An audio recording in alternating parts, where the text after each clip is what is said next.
Tazria Metzora. Okay. Tazria. So the first 8 psukim, we have a very interesting halacha here. That the pshat is that, we know that you have to mal a kid on the 8th day. And the 8th day is Doiche Shabbos, right? But that only works for Isha that's Tomei. That's what it says over here. Isha ki Tazria v'yolda zocha v'tomei shives yomim, right? Udem vayem hashmini imo b'saro losei, even though it's Shabbos. Or a kid that the mother is not Tomei, then the meal is not Doiche Shabbos. In other words, if she's a Doiche Doifen, in other words, it'd be a cesarean, then she does not become Tomei by a cesarean. So in that case, then the meal is not Doiche Shabbos. You have to wait till Sunday. It's an interesting halacha. And we don't learn out from Avram, we don't learn from Yitzchak, that on the 8th day, that should be the 8th day, it should be the 8th day over there. But it doesn't. We only learn out from here, that's Doiche Shabbos, that's from here.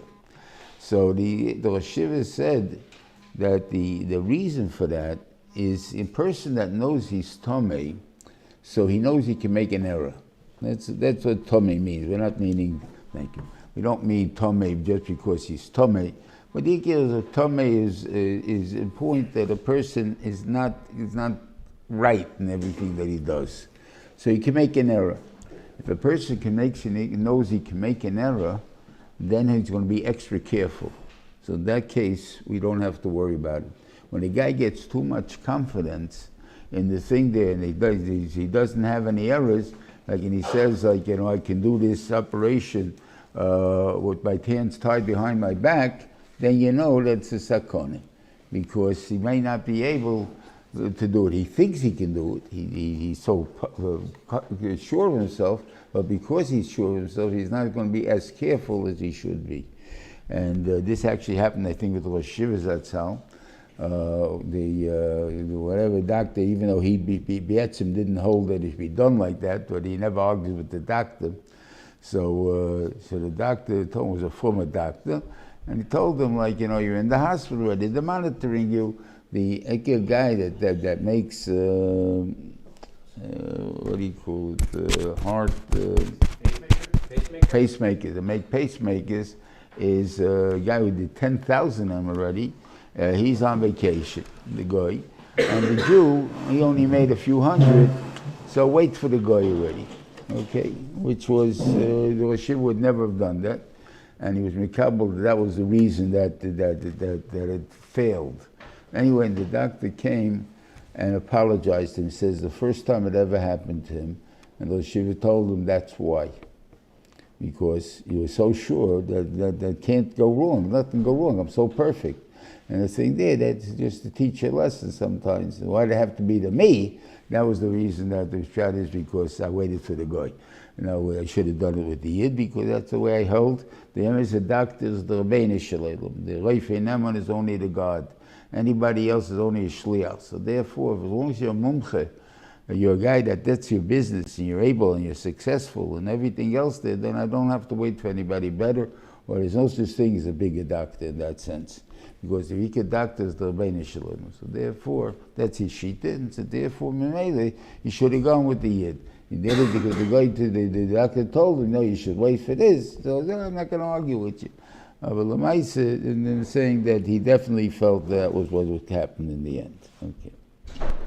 But that's the main thing, that a person has that extra special, and this you should know is, I believe, the Gemara, is a Gemara with Rashi and Teses, Eliyah Navi. What is it? It's a question, was it Elazar Reb Shimon or Reb Shimon ben Elazar? It's a machlekes, which Tana it was. Okay, it's one generation apart of which Tana it was. He was coming home, and he met this ugly man, and he asked them, all the people of your town as ugly as you are. Now, what kind of crazy statement is that? Except that the Tanoim were able to see the panemius of a person, And to recognize if a person was ugly, that means that his panemius is ugly, not that his outside is ugly. But sometimes the outside is also ugly, right? Or the panemius could be clean, he only seeing the outside, right? And this, he saw, he's seeing this, so he made a mistake. And the guy, and he saw he made a mistake, and he's starting to ask the person, mechila, and the person said, I'm not forgiving you, unless you go to the Rebbeinu and tell them you made an imperfect keli, you made an ugly keli. And then, you're criticizing God's work. And then what he called this, so you have to do it. In the end, he was Michael and whatever, he came to this town. What was the purpose of the story, though? And I was thinking that the purpose of the story was this shaila.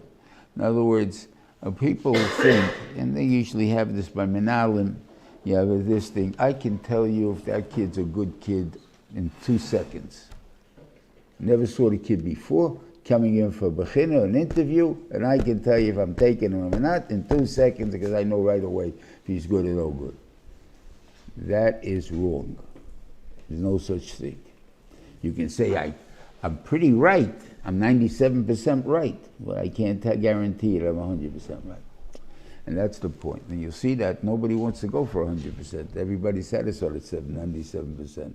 But that's not considered halacha emes. David Ahmed, it says that there's some place like Teufel and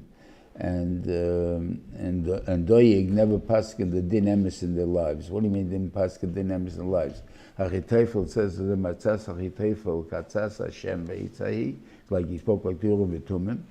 And the second one is and Doyeg was Abir Horaim. He was the Rosh Sanhedrin. I mean, what do you mean never passed no din emes in their lives? They definitely had Yera Yod Yod. I mean, what was your problem? So of course they passed in din emes, and that means we're not talking about the normal v'shteit and stuff. We're talking about you're going to go part a new halacha. We ask you a new shaila, and you're going to pass a new halacha. So they're very smart. They were able to bombard this question with 97% of the question shaykh, and it held out. Now, would it hold out the next 3%? No guarantee, right? But I don't have to change. A lot of people say, Shegenug. It definitely held up this way, it's probably right, right? If it's probably right, it's only probably right. It's an educated guess, but it's not the emes. The emes has to be 100%, I'm sure, that I'm right. Can't be an error, even 1%. And that's the same thing over here.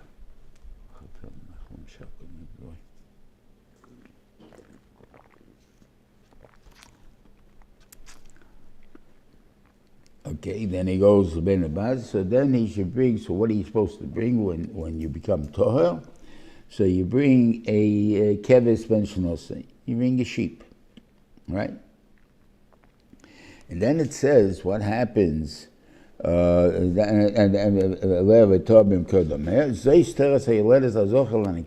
bring the seh and you tor. V'im loisim so yodu day seh, but happens you don't find it. As v'lo k'shtei serim shtei b'nei yoinish, echel l'ter echel l'tchatas, chipar l'akayim v'tahera, and you tor. Right? But it doesn't say anything that this is the law of the woman that doesn't have money. Later on, we're going to see in the Metzora, it has, this is the law to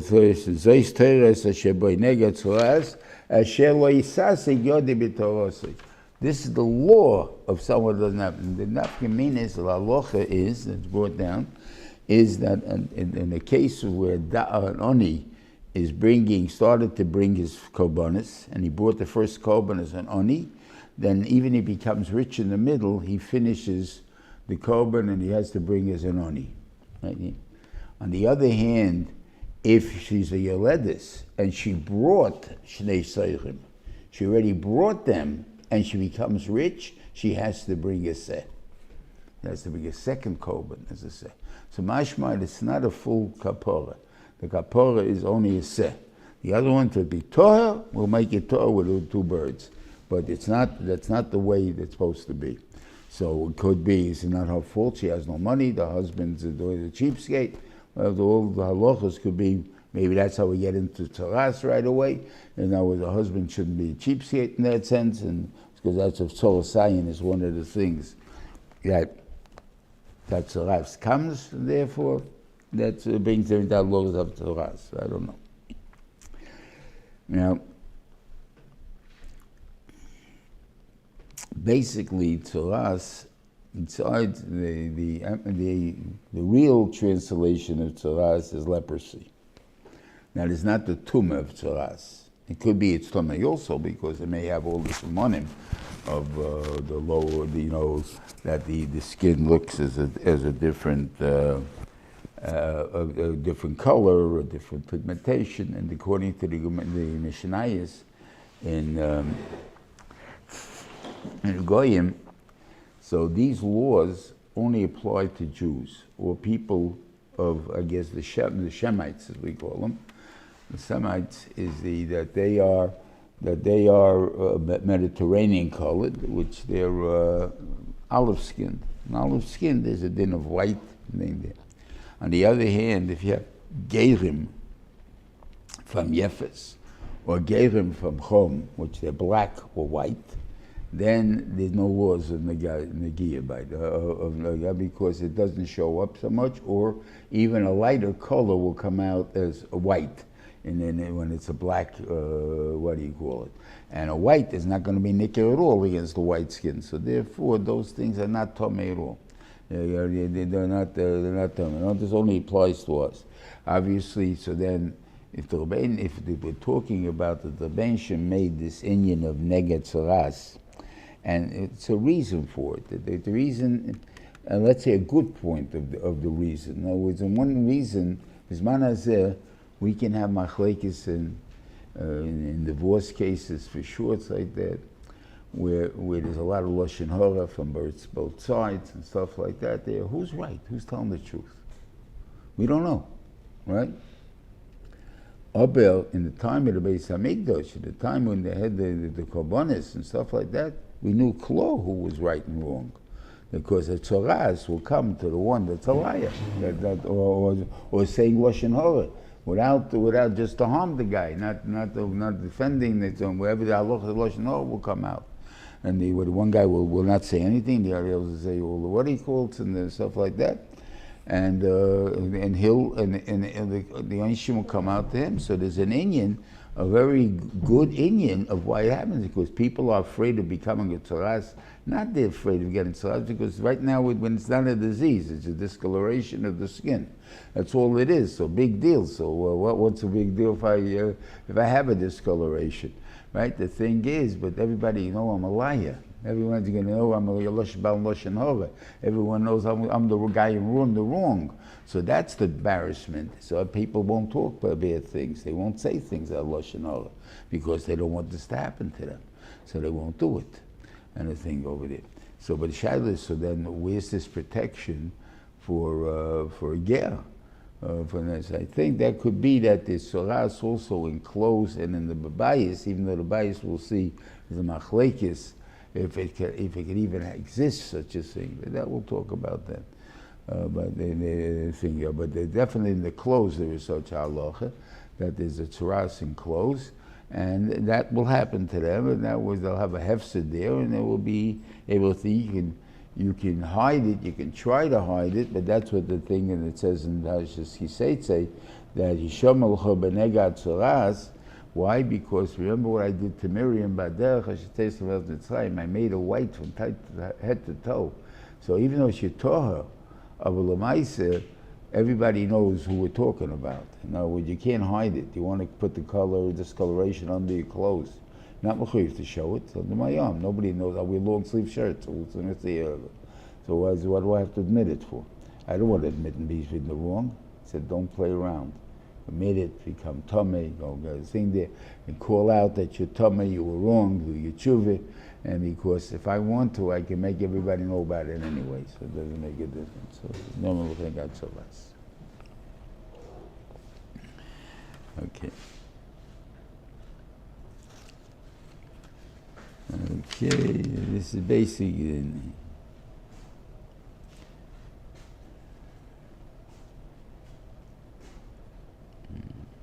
Okay.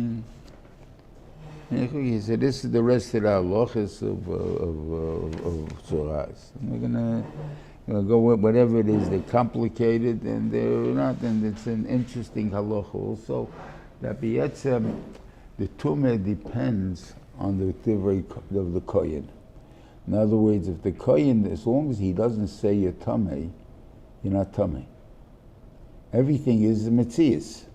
You had the tummy, you touched something, you didn't touch something, whatever it is there.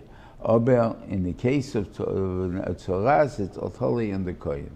That's why you can take things out of the house as long as things are that he didn't pronounce it. It's tamei yet, it's not tamei. So things are taken out of the house before he pronounces it, it's still going to be Torah. Okay. Now, we can go to the Haftarah a little bit because there's a lot of hashkofas really in the Haftarah, and maybe it talks a little bit about this also, and to understand some other things on it.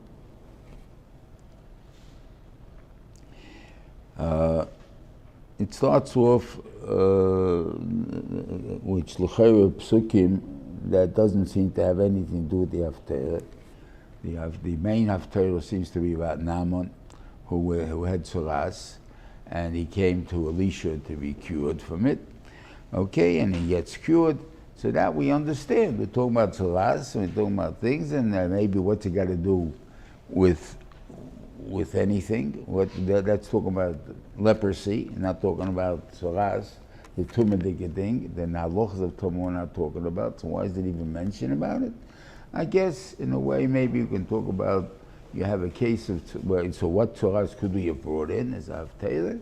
You have with Uzzah, Melch Yehuda, that he became a tzorua, or something like that, Yosem's father. And what he called, you could have had, another case like you could have had such a thing to talk about. It made it, that I can't answer you for big or less stuff, but maybe if I can't want to tell us that if we do it, and that's the ikir thing of Tazria, of Metzora, that when you get cured, everybody's going to be happy because the emes came out. We know who was right and wrong, and therefore, and people stop talking Lashon Hara.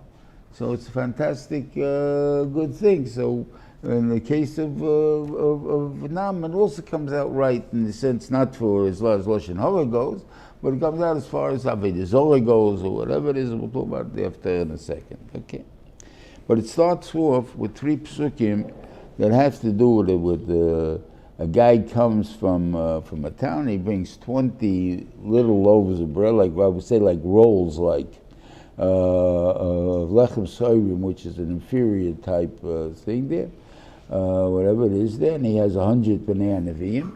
And the question was, is this going to be a meal or anything else there? And Gehazi, who is the guy who is supposed to take care of the Mishoras of Elisha, criticizes this and says, what am I going to do with the 20 loaves of bread? So he says, give it to him and it'll be enough. And what he called, and so the idea is, and Elisha said it to me before.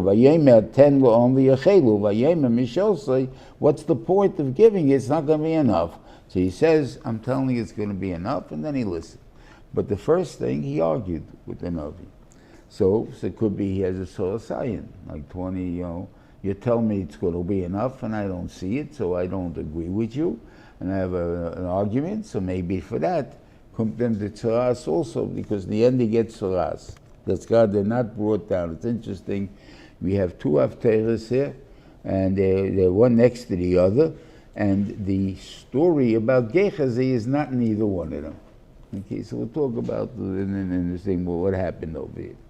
Anyways, that was about Gehazi. So he has a chesoron that we see, that he didn't listen to the Navi right away. I should do. Anyway, you have Naaman is the south tzvah of Aram. Now, Aram and Klal Yisrael are not getting along. And Yisrael, Amalchus Yisrael, they don't get along. They're enemies. Right? Naaman is the south tzvah, the major general the 5-star general of Aram, of our enemy, right? The Klal Yisrael's enemy. And they just raid Klal Yisrael, rob little kids, just take them away from their parents, and he robbed a little girl. And he has this girl as a shifcha helping out the wife in the kitchen. And the little girl sees Naaman that he has saraz, and she says, why doesn't he go to the Navi that's in Shemim, and then they'll get cured? So she has a big emunah that this is going to happen, right? And he chaps onto it, like, the little girl tells you stories like that, where do you pick up stories like that? There must be some kind of truth to it. So I gotta go, I'm going to the Navi in Shemim. So he goes to the Melech Aram, and he tells him, okay, here's this letter to the Melech Yisrael, and tell him, think there, and he'll give it and take presents, whatever it is there. Yeah? So Eshla Sefer Melech Yisrael vayelech vayicha biyod eser kikri kesef v'sheis alof v'zohav. I mean, he took good money. V'eser chalifas b'godim vayove v'yesa Sefer El Melech Yisrael. What was this letter that he brings him? Lema v'ata, when this letter comes to you, Hazeh elecha hinei shalachta, I sent you Naaman, my slave, my servant, and I want you to cure him from Metzoras. So the Melech Yisrael is not doing. And then the Melech Yisrael happened to be Hiram at the time, this is Yaakov's son, and he doesn't seem to, he seems to be very scared of Alyssa's thing, and he says, Vayihi kikro Melech Yisrael ha-sefer, he rips the clothes. Why? Because he says he's only picking on us. He says, how am I going to cure him? So what does he want to do, obviously? He wants to start up. He wants some excuse to start a war. And this is going to be the excuse. And then he's got a big army, and he's going to come in and invade on us. Okay, that is doing it. So this we're talking about who's going to do all this? Naaman, our nice enemy. Right? Okay. So anyway, when Elisha hears about it, that the Melech, that he tore his clothes, meaning he said him out that he did tshuva, he understands he hasn't got the keach. So he tells him, what are you worried about? He sends him to me. I'm the Navi. I'm going to take care of it. Okay. He sends him he comes to him, and he comes with his whole army there, and he stands out by the doorway of Elisha's house, right? And Elisha doesn't come out.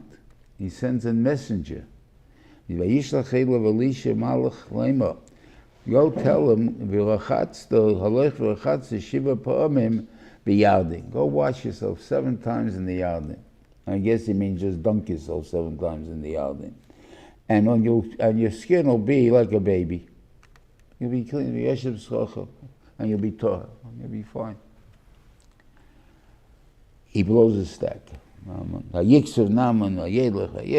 kind of business is this there? I come with my whole army here, and I'm coming with a big shot, and over there, and I expected him to come out and put on a big show. You go to a,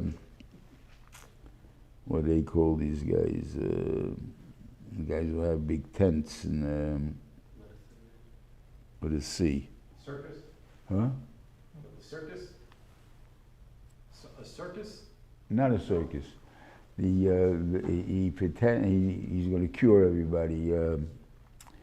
They have evangelists. So they come into a place there, and we're going to cure everybody who's sick. And let them all come to the thing, and they scream hallelujah, hallelujah, and then all the things there, and then they all line up in the thing there, and they all get, I can see, and this guy can walk, and this guy can this, and everyone needs to take place. So you have a big show, everybody sees it, and everybody's inspired, and then that's the whole point of it, get the religion, everybody going down there, and then scream out again, hallelujah, hallelujah, okay.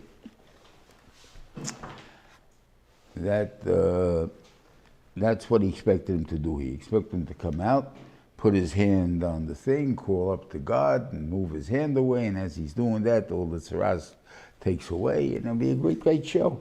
And he's telling me what to go wash over there in a puddle I mean, the Yarden is a little river compared to the Pros and the other one, Chidekel and stuff like that. So what's the big deal? What are you telling me to do over there?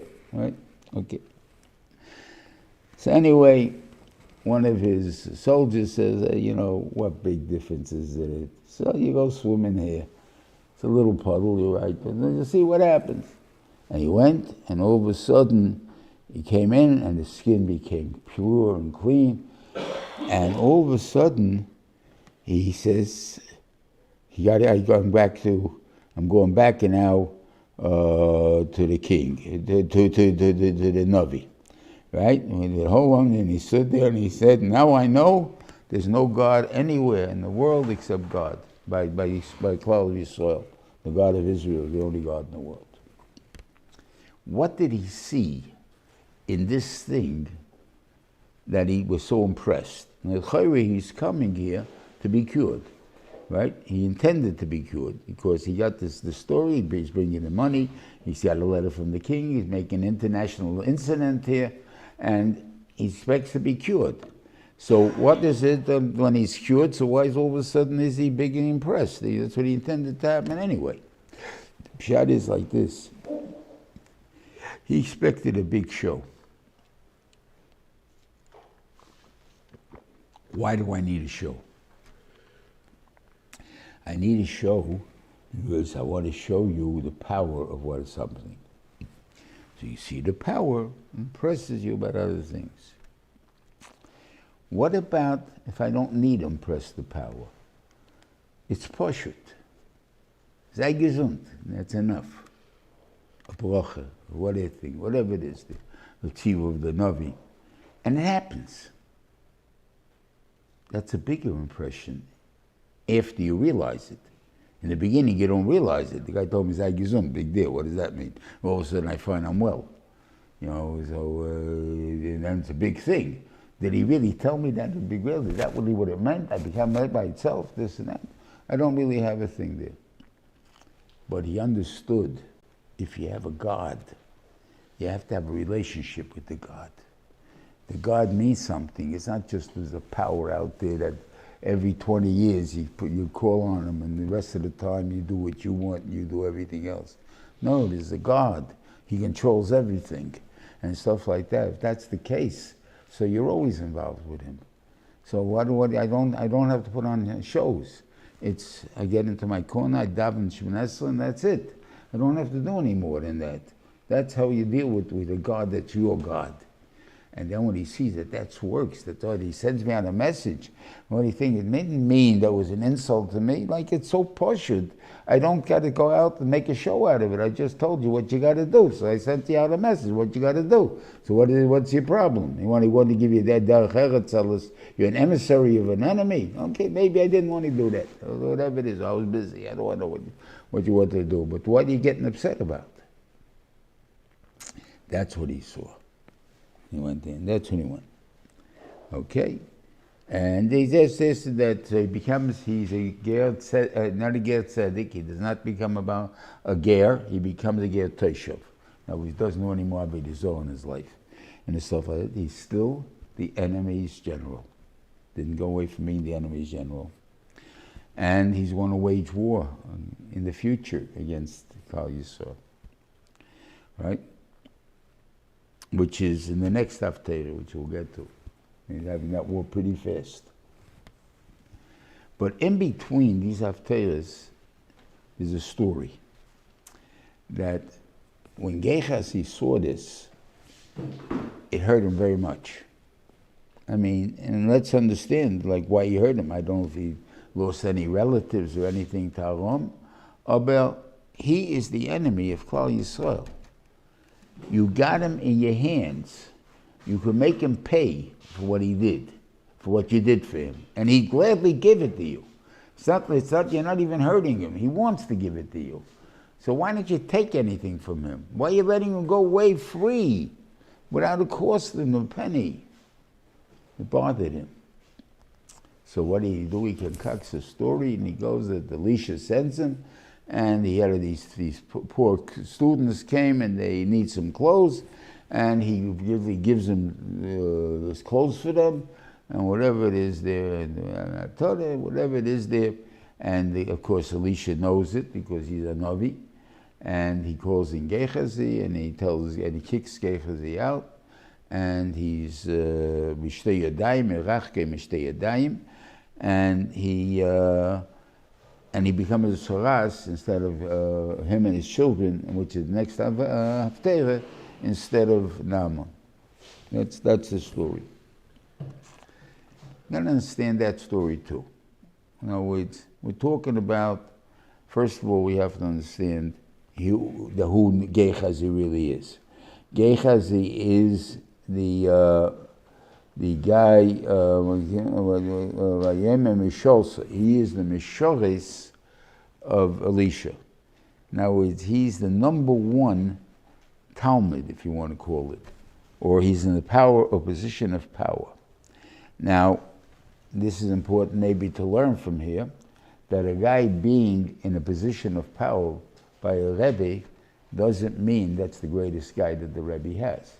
It sometimes means he's a guy that has great potential, but I want him near me because that way I can have ashpoy on him. When he's too far away, I don't have ashpoy on him. So therefore he keeps him near him. Why do I say that? Because Gehazi, we find first of all the fact that he didn't believe the Navi in the first place, when he told him to give the food, the 20 breads to the 100 Talmidim. Second thing, we find that when he grabs the shunamis, he grabs the behind Yofya by the breasts, and therefore it was like about Taiva.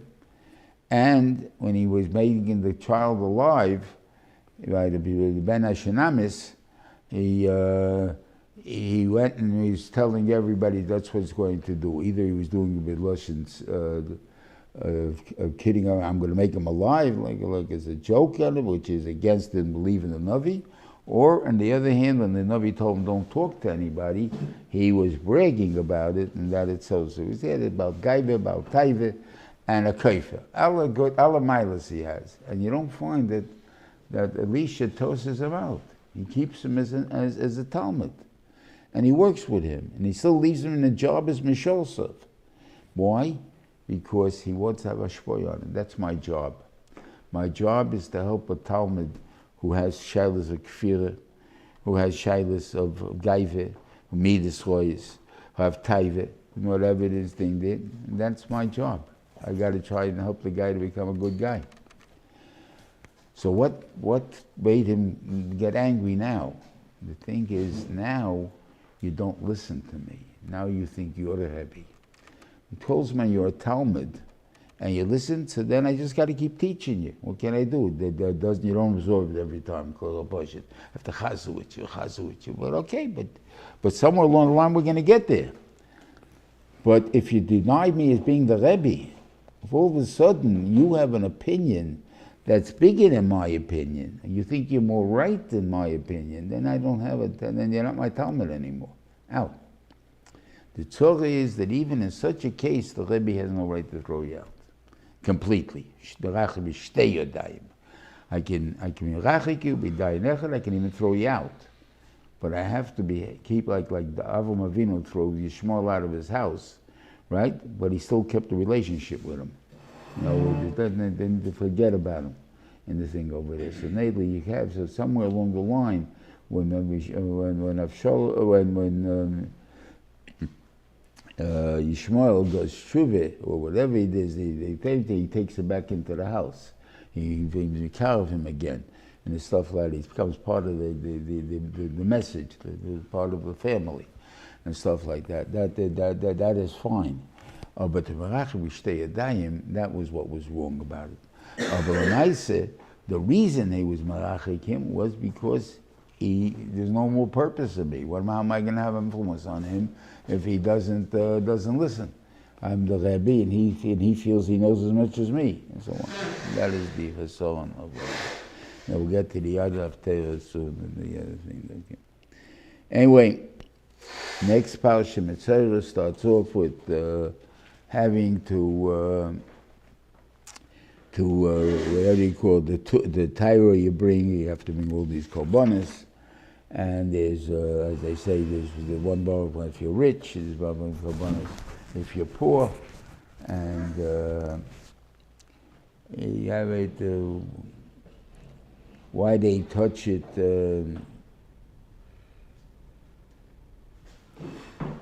By the Metzora, why did he touch on the ear, on the thumbs, and on the big toe? So the thumb's a big toe, I don't know.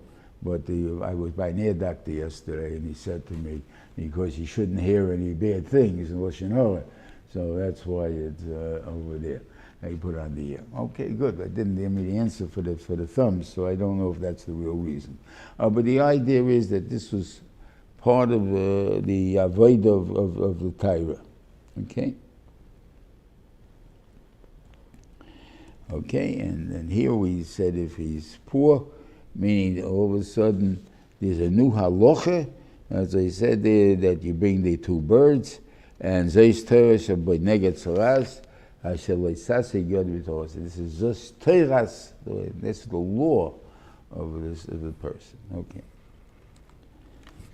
Then it comes into another halacha of neged saras nearly baboyis. It says when you come to Eretz Yisrael, you'll have this thing. Now, you have a lot of things we learn from here.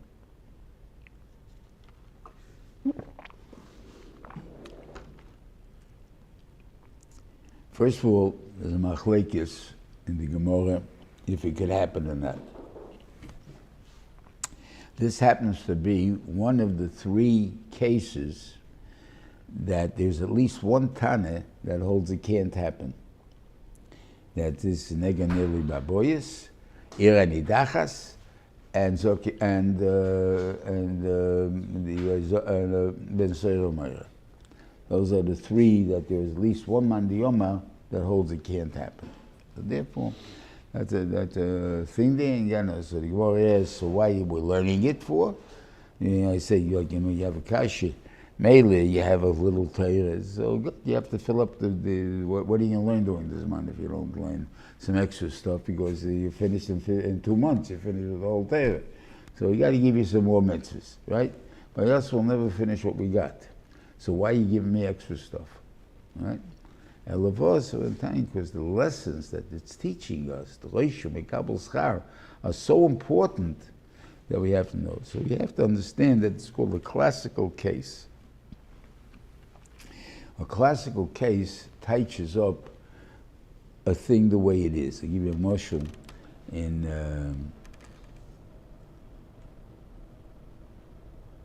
Chum. There's a case of Ben Bekua. That the Ben Bekua is what he calls is you don't eat shchita.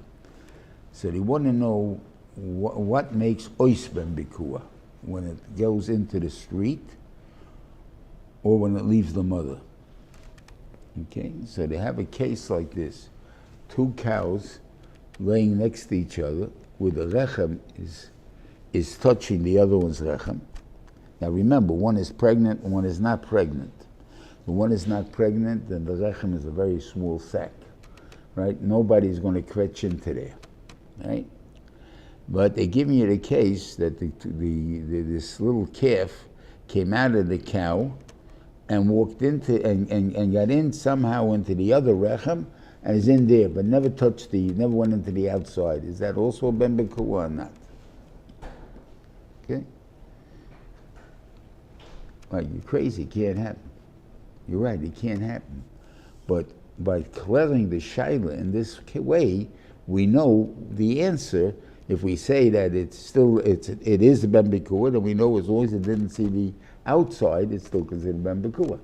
On the other hand, we say it's not a Ben Bekua, then we say as long as it left the mothers, then it's not a Ben Bekua anymore. So we have the shaila is clear what we're trying to get. So therefore, we're picking a case which, even though it can't happen, it's a thing there, but it explains the two sides of our shaila very well. So here also the same thing, that somehow we want to learn things from it. So here, what would be the things we want to learn from here? So the Shiva has a vort on this, which is a thing, and I think it's a very important lesson. We have a word in English, all's well that ends well. As long as it came out good in the end, it was good. That's not the way it works by us. All's well that ends well is not an answer. It only means it ends well. That means you had more schusim than you had things that were wrong with you. But the fact that on the way you had to go through agmas nefesh, and you had to suffer, and whatever it is there, that shows that you did have things that were wrong with you. And because of that, you need tshuva on those things. And that's the important thing. And that you should not think all's well that ends well. And what's the case over here? You have a tzoras, which is a raya that there's something wrong with me. I need kapora for something, right? But Rashi says, when you knock the wall down, because you have to knock the wall down to get to fix it up and see what will be, and then in the end you may have to knock the whole house down and stuff like that. You're going to find millions of dollars. So you're going to make a tremendous amount of money. So it's terrific, right? So it was all well. Yeah, but it's not, if it would have been good, the Bench could have done it a different way. Now, how could he have done it? I'll give you a very simple thing.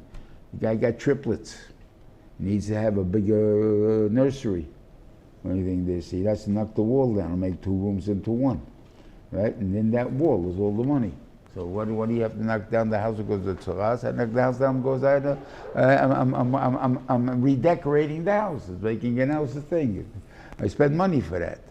Right? It's a wonderful thing. So it's wonderful. So that would be a good thing. So I did it in a bad way, not in a good way. So you're supposed to learn from it, that there's something wrong. I could have done it in a good way. You didn't. Did in a bad way, so you know that there's something wrong with you. Okay.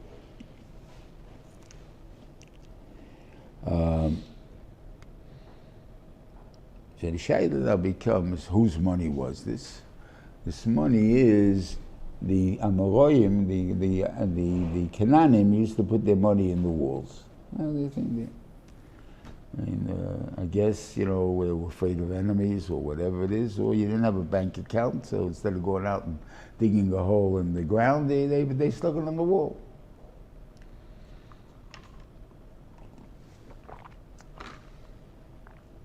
Okay.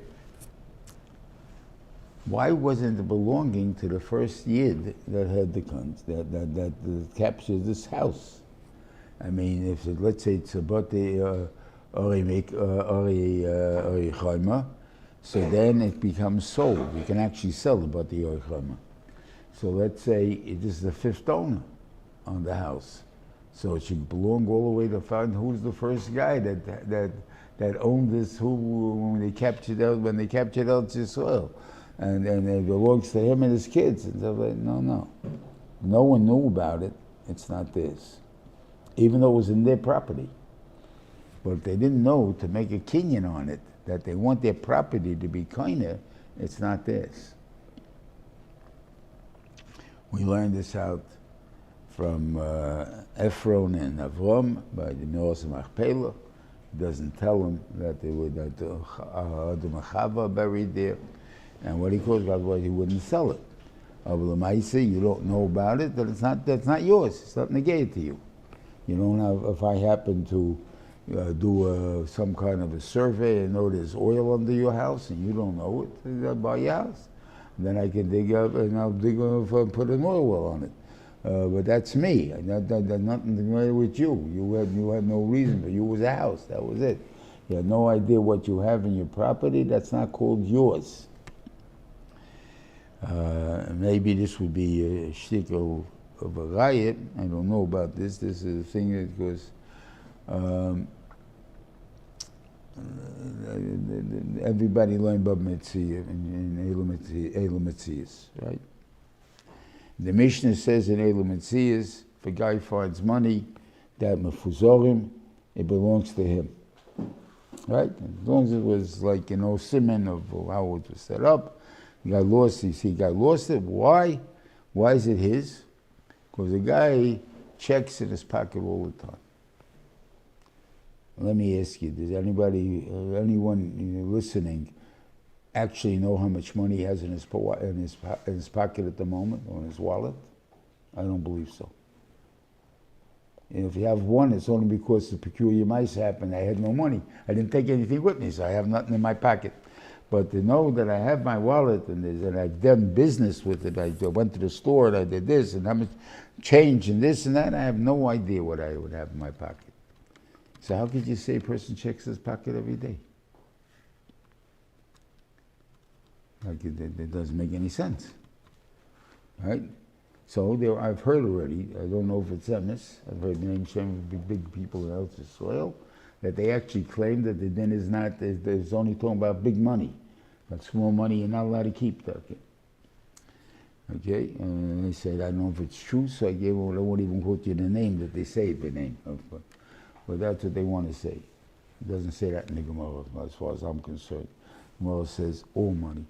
Everything we all learned, we always learned it and thing there. And somehow nobody has the kasha. Why not? So I want to claim what you don't know you have. Now you don't even know you're missing it. So that's called you don't own it. I don't own when it falls off a tree. It's also yish loy medas loy have a yish. That's because I know that things fall off the tree. I know all the petals over there belong to me, and therefore I'm going to go collect them, and therefore they belong over there to me. I know where they are. I have das on it. I didn't know how many there are on the thing there because I didn't count them yet. But as soon as I count them, I'll know exactly where they are. But in the case where I don't even bother counting them, it's not negated to me. It's like an extra quarter, not an extra quarter, not a dollar, not a dollar. Then it's not negated to me. So then if it's not negated to you, it's not yours. But I survive rishus, yes. Once it's your rishus, I can't take it. That's true. I'm not allowed to go into your rishus to take your stuff. But Lamaisa, once it's not in your rishus, you lost it. It's not in your rishus anymore, so now it's not yours. Also, that's a lie maybe from here. That the fact is, it could be b'rishusi, but Lamaisa, if I don't know about it, there's no yichus in it, and I can't count any yichus that it's one. Okay.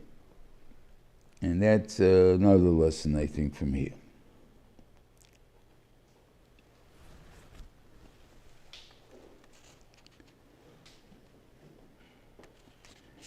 Then it talks about the tumis of Zova, and Nida. Now, what are these tumis? These are tumis Nida and the Shirvazera. That these are tumis habo migufay.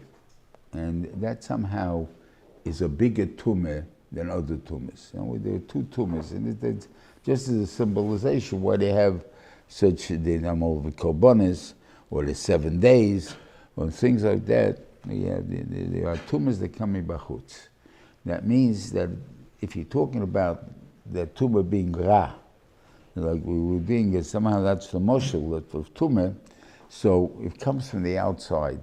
So really, it's not me. It's only by being involved with other people, with other things, that I got to be tummy. In that case, it's a lighter tumah. It's easier to get rid of. Now, when we put you with the right people, we put you with the right things, and whatever it is, then we can straighten you out. On the other hand, if it comes from you, you're the source of the tumah, so then obviously it's a stronger tumah as far as you're influenced in it. And so on, it takes a stronger things to make it bottle by you. That's the point of everything. So that's the of tumah. Okay. Okay, and these are normal things. These are done. What do you call it? The Bein Shemasses them, and this is as the Rambam says, in the reason why we are a holy nation. A holy nation. What the definition by holy? Even ask your goy, who's a holy person? Right? They'll tell you a monk is a holy person. Why is a monk a holy person? He's a big goitzeach. He's a big this. He's mufresh from Taivas Eilam Hazeh. So in other words, a person that's mufresh from the taivas, of general taivas, are what he calls. So the Rambam touches up our holiness is in the fact that, let's say, people need food, but we only eat certain foods. A goy eats all foods, whatever he can eat. We only eat certain foods. So we are mugdish in a certain amount. A guy who has a taiva for women, he has many wives, right? Or many husbands and stuff like that. By us, you only title one. I'm Kaddish Amo Yisrael, Aydei Chuppah V'Kedushin. That, in other words, by doing that, this is the only permissible union that we have is by Nisuyin to your own wife. Eirusam with your own wife is not enough. It's osa lanu salusa is vida lanu sanusiyas lanu. That the thing that the Eirusam, even though she's your wife, she's osa to you. And in the Chum Beis Hamikdash, I think it was in Tuamalke, that was Chorov, and the Gemara in Gittin brings down of a husband and wife that they were captured as an Arusa. They never had a chance to make Nisuyin, and he wanted to live with her, and she told him, I'm asking you that you shouldn't, and he didn't, and he died in capturing, and she went around being masbid and buried in the Yosef HaTzadik. That is the thing that he was Mekayim, this din. That was Mekadesh Amo Yisrael, the Chuppah V'Kedushin. That's our holiness. The only thing that we have a shaykhs to is one thing, and there's nothing wrong with that. That is a mitzvah. That's parents, same house. Everybody knows about it. Everybody what he called Chosin Kala. Every wonderful thing. It has the Haftarah starts off with Gehazi and his 3 sons are being Metzoras outside the gate. And they're hungry, they're starving of hunger. And they said, let's go, we'll go to the city. It's not going to help us because they're starving of hunger too. So let's go to Machne Aram. So obviously, Aram is now fighting with Klal Yisrael. We said they're the enemy of Klal Yisrael. So they're fighting with Klal Yisrael. So let's go to Machne Aram and see over there what we can do over there. Maybe they'll give us alive, right? Where is it, Loshen?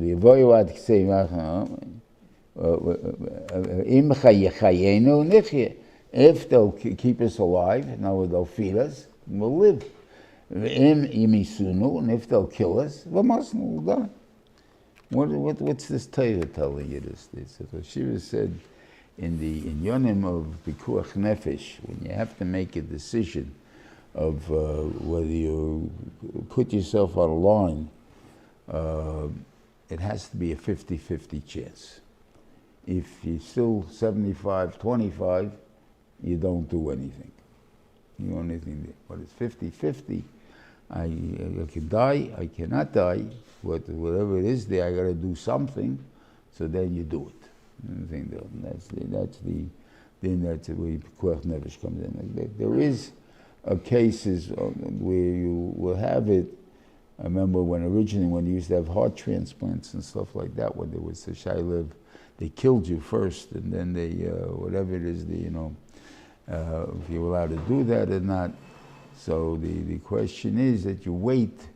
Let's say the kid, if you don't do it, you're going to die. When is the last minute that I can do this? In other words, you can do it up to a week before they give you. Okay, so I don't have to do the operation till a week.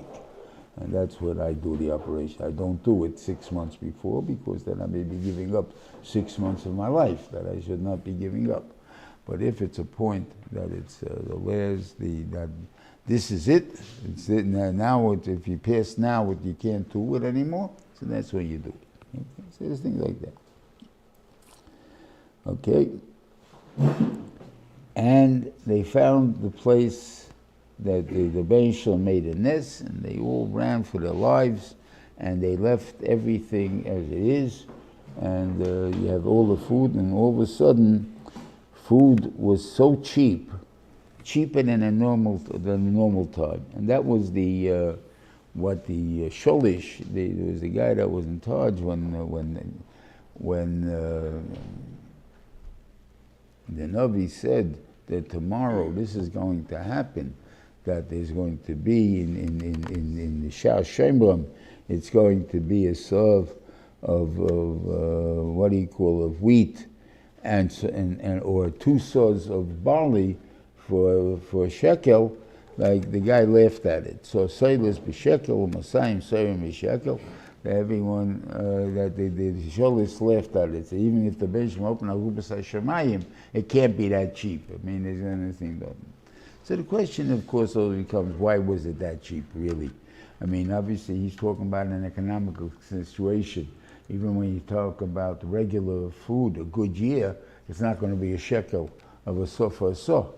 It's going to be what he called. So why is it all of a sudden a shekel instead of what he called? So the idea is, obviously, when things come without actual work, just picking it up off the street or whatever it is over there, so it's a bargain, and so everyone's going to participate in the bargain.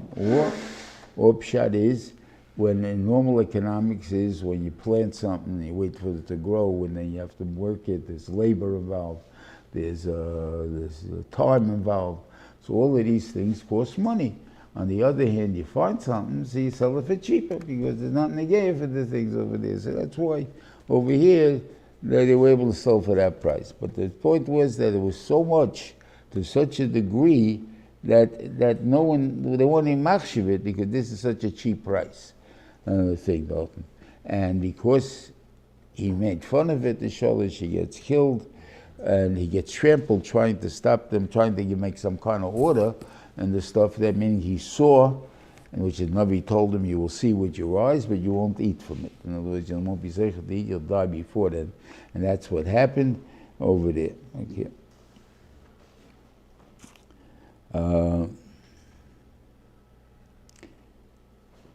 So these are the inyanim.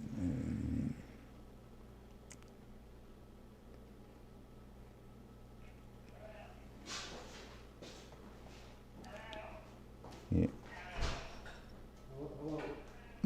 Kasha, you know, they thought they would fall out home that way, but I don't know. There's nothing to give. But anyway, but the idea was, we see that Gehazi was probably leading this army.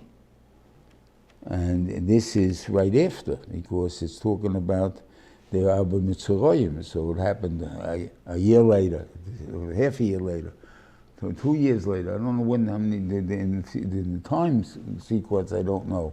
But it's obviously after the other Maisa, and it was within the normal time that we're talking about, that there was still that effect of the Klola was still on there. And so Gehazi was right in that sense. But no, he's not right. And you're right, he may be right politically.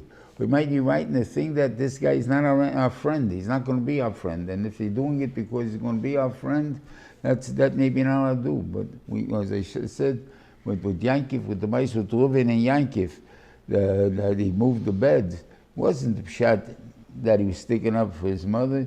The kasha was, what was Yaakov's father? Why did Yaakov do it? And he knows he has 6 sons from Leah. So somebody may get very angry and do something that's wrong. So why would he want to do something to antagonize his sons and stuff like that, right? And for who? For Shifra? I don't think she was his wife yet at that time. It wasn't Kaina yet as his wife. Okay.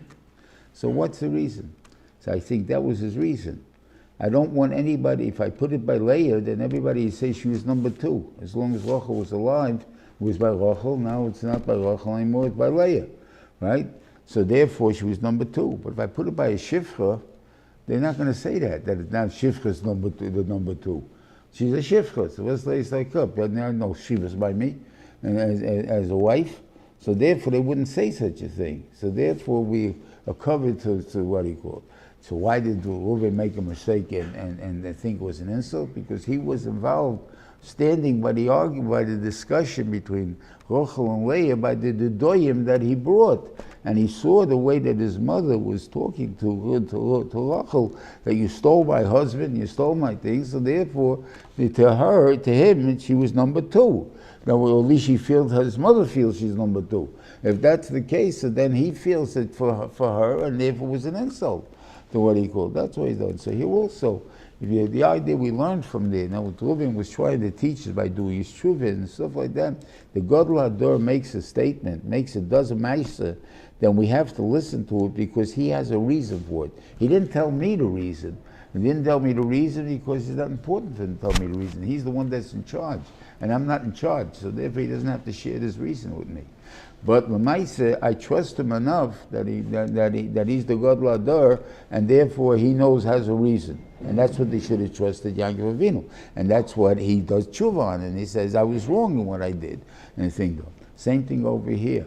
Your Rebbe said that this, you don't ask Naam for anything. You should have listened without a reason. I have a reason. You don't understand my reason, it's a different story. But you can't come along and argue on my reason because you don't know it. So there's nothing for you to argue on. It's not a thing, it's not a free-for-all there. You're my Talmud. Another thing there, so you wonder when you're not a Talmud anymore, that's a different story. Okay, that's why he threw him out. Yeah, anyway, have a good Shabbos, everybody. Have a good Yom.